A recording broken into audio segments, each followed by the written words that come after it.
नमस्कार, मैं प्रवीण चंद्रा कानपुर से chairman star international marketing corporation आप सभी लोगों का अपने सेशन में स्वागत करता हूं। अक्सर आप लोग इस बात की तारीफ करते हैं कि सर आप बहुत सरल और साफ शब्दों में डायरेक्ट सेलिंग को व्याख्या कर देते हैं। मुझे खुशी होती है जानकर कि आप लोग मुझे पसंद करते हैं और मेरी बातों को आप लोग लाइक करते हैं और मेरी बातों से आप लोगों को सीखने को मिलता है। इसके लिए तहे दिल से आपको बहुत बहुत शुक्रिया।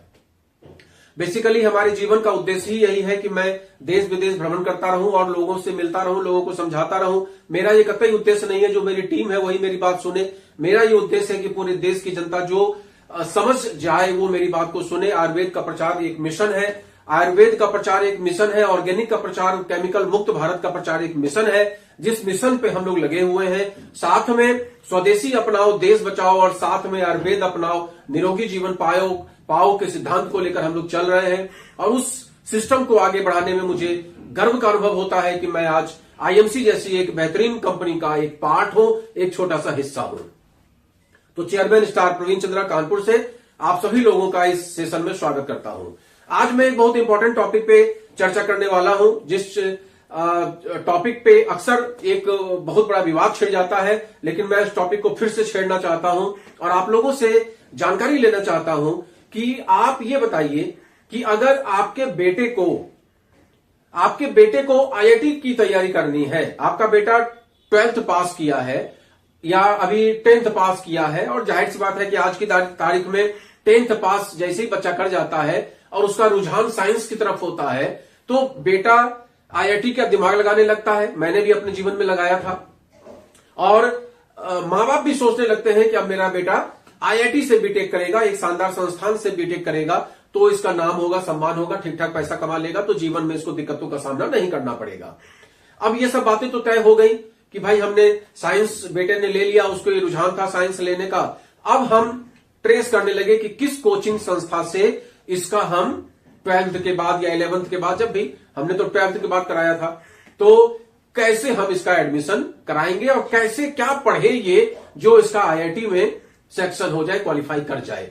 जो एडवांस एग्जाम होता है और जो मेंस होता है, एडवांस होता है, पहले मेंस होता है फिर एडवांस होता है, तो कैसे वो मेंस क्वालिफाई करे और उसके बाद कैसे एडवांस क्वालिफाई करे, उसके लिए कौन सा कोचिंग सेंटर अच्छा रहेगा। तो हमने इसके बारे में जब जानकारी शुरू की, क्योंकि मैं भी आईआईटी के लिए काफी प्रयत्न किया था, उस समय में जो भी कोचिंग इंस्टीट्यूट थे मैंने पटना तक जाके उसका कोचिंग लिया था, तो मुझे जानकारी है कि कैसे कोचिंग इंस्टीट्यूट होते हैं, किस तरीके से पढ़ाई होती है, किस तरीके का एजुकेशन सिस्टम होता है। तो मैंने जब इसके विषय में अपने बेटे के लिए सोचना स्टार्ट किया तो मैंने किससे पूछा, आप लोग खुद में सोचिएगा कि आप किससे पूछेंगे। उस रिश्तेदार से जिसको कि आईआईटी का आई नहीं पता, या उस रिश्तेदार से पूछेंगे जिसको आईआईटी के बारे में काफी कुछ पता है। आपका जवाब होगा उस रिश्तेदार से पूछेंगे जिसको कि आईआईटी के बारे में काफी कुछ पता है। या तो उसका बेटा आईआईटी में क्वालिफाई किया हो तो आप उससे पूछ सकते हैं, या तो उससे रिलेटेड कोई ऐसा काम करता है उससे आप पूछ सकते हैं। जिसको पता ही नहीं है आईआईटी और आईटीआई में क्या फर्क होता है, उससे पूछने जाएंगे क्या? नहीं पूछने जाएंगे। मेरा बेटा जब आईआईटी क्वालिफाई किया तो कई लोगों ने हमसे कहा कि आईआईटी में क्यों कराए, आईटीआई क्यों नहीं कराए। अब उस बेचारे को हम क्या बताएं कि भैया आईआईटी क्या चीज है और आईटीआई क्या चीज है। तो मेरा ये अर्थ है कहने का कि अगर आपका बेटा या आप किसी ऐसे सेक्टर में जाना चाहते हैं, उसके लिए कंपटीशन फेस करना चाहते हैं, तो आप वैसे व्यक्ति से पूछेंगे जो व्यक्ति को आप उस लायक समझते होंगे, जो व्यक्ति उसके विषय में कुछ न कुछ ज्ञान रखता होगा। तो हमने अपने जितने, आपको जानकारी के लिए बता दें कि मेरे ज्यादातर जो रिश्तेदार हैं, भाई हैं, चाहे मेरे भतीजे लोग आज के डेट में हैं, चाहे पूनम जी के जो रिश्तेदार लोग हैं, ज्यादातर सब बीटेक किए हुए हैं। ज्यादातर मेरे परिवार में सब इंजीनियर है। 90% आप रख लीजिए कि इंजीनियर है, लेकिन उसमें से कोई भी आईआईटीएन नहीं है। तो हमने उन लोगों से नहीं पूछा जो बीटेक नहीं थे। नंबर एक बात, गवर्नमेंट सेक्टर में है, पूछने का कोई मतलब नहीं निकलता। टीचिंग लाइन में है, पूछने का कोई मतलब नहीं निकलता। कोई और काम कर रहे हैं, पूछने का कोई मतलब नहीं निकलता। बीटेक भी किए हुए हैं लेकिन किसी प्राइवेट संस्था से किए हुए हैं, तो एक संभावना है कि शायद उन्हें कोई जानकारी हो, तो उनसे पूछा जा सकता है। लेकिन उसमें से मेरे एक रिश्तेदार है, मेरे एक ब्रदर इन लॉ है, मेरे जीजा जी हैं, क्योंकि बहुत मेरी तो सगी बहन नहीं है, लेकिन जो मेरी चचेरी बहन है, ममेरी बहन है, बहुत सारी ऐसी बहनें होती है जीवन में। उसमें से मेरी बहुत सगी चचेरी बहन है जिसके साथ बचपन में मैं काफी ज्यादा रहा, काफी ज्यादा उनके साथ घुलने मिलने का अवसर मिला। उनके जो हस्बैंड है, जो मेरे जीजा जी हैं, वो इत्तिफाकन आईआईटी कोचिंग इंस्टीट्यूट में ही पढ़ाते हैं। तो मैं पूछा किससे? जब मेरे बेटे को कोचिंग कराने की बात आई तो मैंने किससे पूछा? अपने उस ब्रदर इन लॉ से पूछा। बाकी सभी brother in law and brother and sister and XYZ सबको छोड़ के उस ब्रदर इन लॉ से हमने पूछा कि जीजा जी ये बताइए कि मुझे अपने बेटे के आईआईटी में रैंक लाने के लिए किस इंस्टीट्यूट में हम एडमिशन करा दें जो उसको बेहतर तरीके से गाइड कर सके। तो मेरे ब्रदर इन लॉ ने मुझे गाइड किया और बहुत अच्छा गाइडेंस दिया उन्होंने। बिल्कुल डेफिनेटली मैं धन्यवाद देता हूं उनका, क्योंकि उनके गाइडेंस पे चल के ही मेरे बेटे ने आईआईटी क्वालिफाई किया, ऐसा मैं मानता हूं। तो उन्होंने मुझे कोचिंग इंस्टीट्यूट के बारे में बताया, लेकिन मैंने पूछा किससे? उस व्यक्ति से जो कंपिटेंट है, ना कि उस व्यक्ति से जो इनकम्पिटेंट है।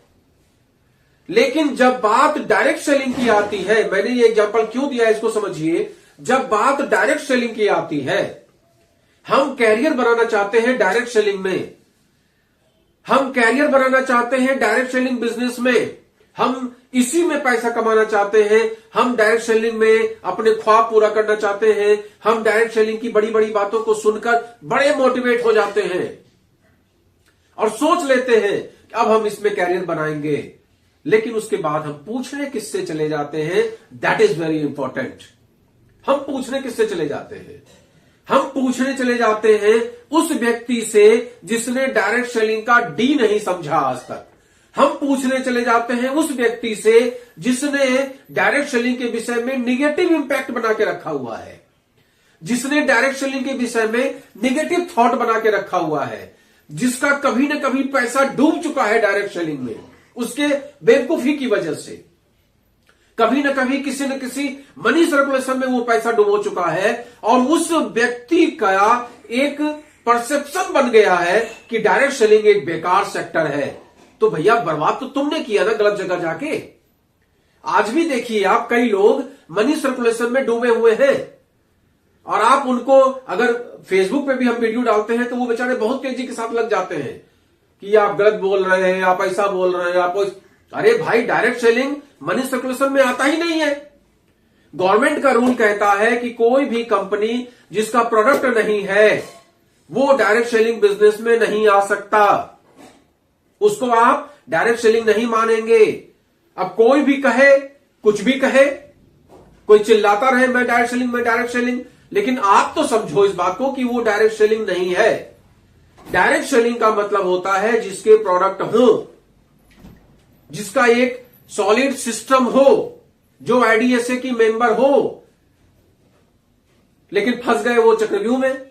अब चक्रव्यूह में फंसने के बाद उनके पैसे बर्बाद हो गए तो उनका परसेप्शन बन गया कि ये कंपनियां बेकार होती हैं। अब उन्होंने बुराइयां शुरू कर दी और हम पूछने इत्तिफाकन उन्हीं के पास चले गए कि चाचा बताओ डायरेक्ट सेलिंग कैसी कंपनी होती है। बोले भैया बच के रहना, डायरेक्ट सेलिंग में पैसा डूब जाता है। लेकिन उन्होंने ये नहीं बताया कि उन्होंने पैसा कहां डुबोया है। मनी सर्कुलेशन में, प्लॉट वाले धंधे में डुबो दिया है। एक कोई ऐसी कंपनी आई थी जो बोली 10 का 20 दे देंगे, लगा दो, उन्होंने लालच में लगा दिया। ऐसी कंपनी में जो कि बोले 12% 15% का रेट ऑफ इंटरेस्ट देंगे तुम्हें, लगा दो, उन्होंने लगा दिया। ये नहीं बताएंगे आपसे, लेकिन ये जरूर बताएंगे कि डायरेक्ट सेलिंग की कंपनियां बुरी होती हैं। तो गलती उनकी नहीं है, गलती हमारी है जो हम पूछ रहे हैं क्यों उनसे चले गए। पूछना उससे चाहिए जिस व्यक्ति के पास डायरेक्ट सेलिंग का अनुभव है। पूछना उससे चाहिए जिस व्यक्ति के पास डायरेक्ट सेलिंग सक्सेसफुली जो कर रहा हो। उस व्यक्ति से जाके पूछिए कि भैया डायरेक्ट सेलिंग में हम देख रहे हैं कि आप बहुत दिन से लगे हुए हैं और बहुत अच्छा आपका कारोबार है, आज मार्केट में आपका नाम है, सम्मान है, लोग जानते हैं कि आप इस कंपनी से जुड़े हुए हैं, मुझे भी मेरे जीजा जी ने इस कंपनी में जोड़ दिया है, अब बताइए मैं क्या करूं, क्या ये कंपनी ठीक है, क्या ये डायरेक्ट सेलिंग सेक्टर अच्छा है, क्या इस डायरेक्ट सेलिंग सेक्टर में सपने पूरे होते हैं, क्या इस डायरेक्ट सेलिंग सेक्टर में पैसे डूब जाते हैं, क्या डायरेक्ट सेलिंग सेक्टर में आपका भविष्य चौपट हो जाता है या आपका भविष्य बन जाता है। ये जाकर आप उनसे पूछेंगे। किससे? जो व्यक्ति इसके विषय में जानता है, जो व्यक्ति इसके विषय में गुरु है, जो व्यक्ति इस सेक्टर में काफी नाम सम्मान कमा चुका है, उस व्यक्ति से हम लोग जब सेमिनार जाते हैं वहां पे किसी अदने से व्यक्ति को सुनने के लिए नहीं जाते हैं। हम लोग उस व्यक्ति को सुनने के लिए जाते हैं उस सेमिनार में जो व्यक्ति ऑलरेडी 5 साल 7 साल इस सेक्टर में देने के बाद एक नाम कमा चुका, एक सम्मान कमा चुका, पैसा कमा चुका। उस व्यक्ति को सुनने के लिए जाते हैं, उसका तजुर्बा सुनने के लिए जाते हैं, उसने जो संकट झेला है, जो समस्याएं झेली हैं, उसको सुनने के लिए जाते हैं कि उसकी समस्याओं से सीखकर हम आगे उस समस्याओं में न फंसें। इतिहास हम लोग पढ़ते हैं, क्यों पढ़ते हैं? इतिहास पढ़ने का मतलब यह होता है कि उन इतिहास की गलतियों को हम लोग न दोहराएं। यह मतलब होता है इतिहास का। उसी तरीके से डायरेक्ट सेलिंग में हम सेमिनार अटेंड करने जाते हैं, कॉन्सेप्ट बिल्कुल क्लियर होता है कि जो व्यक्ति हमें बताने के लिए आया है वो उस सेक्टर का माहिर खिलाड़ी है। वो बताएगा आपको कैसे बोलना है, कैसे कपड़े पहनना है, कैसे चलना है, कैसे दौड़ना है, कैसे भागना है, इस सेक्टर में क्या स्कोप है, वो बताएगा आपको। वो आपका माइंड सेट करेगा कि सेक्टर में इनकम आती भी है कि नहीं आती है। वो आपका माइंड सेट करेगा। जिसको सिग्नेचर, जिसका ऑटोग्राफ जिसका लेने के लिए कम से कम 1000 लोग लाइन में लगते हैं, वो माइंड सेट आपका करेगा कि आप भी ऐसे सेलिब्रिटी बन सकते हैं। जिसका इंतजार हजारों लोग कर रहे हैं, वो इससे सेलिब्रिटी बनने का आपके अंदर मोटिवेशन आता है, इसलिए उस सेमिनार में हम लोग जाते हैं। तो हम पूछने के लिए किससे चले जाते हैं? वैसे व्यक्ति से जिसके पास कुछ भी नहीं है, जिसको एक का ज्ञान नहीं है, उससे जेड का पहाड़ा पढ़ने जाते हैं। काम नहीं बनने वाला है। तो बस मेरा ये रिक्वेस्ट है आप सभी लोगों से जो डायरेक्ट सेलिंग बिजनेस करना चाहते हैं या उसको समझना भी चाहते हैं, तो कृपया उस व्यक्ति से संपर्क करिए जो व्यक्ति इस सेक्टर में कुछ ना कुछ कर रहा हो। आज मैं हूं, 4 साल से इस सेक्टर में सीखने का प्रयास कर रहा हूं, तब आप लोगों को बताता हूं कुछ ना कुछ। अगर किसी को ज्ञान नहीं होगा तो नहीं बता सकता। आपको सीखना है तो मेरे जैसे आदमी से सीखिए, जो पॉजिटिव बात करता है उससे सीखिए। और अगर नेगेटिव बात भी करता है तो पहले उससे तजुर्बा पूछिए कि भाई डायरेक्ट सेलिंग के विषय में क्या पता है, डायरेक्ट सेलिंग है क्या।